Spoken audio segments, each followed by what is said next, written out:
દોસ્તો આપણી સાથે છે મારા મામા, તમે ઓળખો છો, ગામ મોટા ઝીંઝુડા સાવરકુંડલા સાઈડ ભગવાન હતા.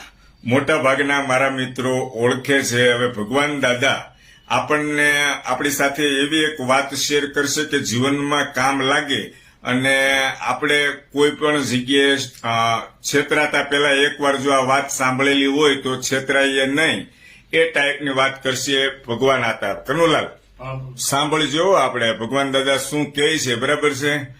ભગવાન દાદા હું કિસ્સો બન્યો તો? હું તો વાડીએ જાઉં, કામ કરું છું, બીજું કઈ ખબર નથી. એમ નહીં, આપણે જે તમે મને આખી વાત કરી નથી કર્યો, ખોટું હવે ઓલો જે કિસ્સો બનાવ ઘટના બની ઓલો છેતરાયો ભાઈ એવા પહેલા આગળ થોડા થઈ રીતે કીધું હોય. ભગવાન હતા. આજે ના અરે અરે વાંચે કેવી હું કઉ છું, હું કોઈ દી છેતરાવું જ નહીં. મેં મારા ભાઈબંધ મિત્રોને વાત કરી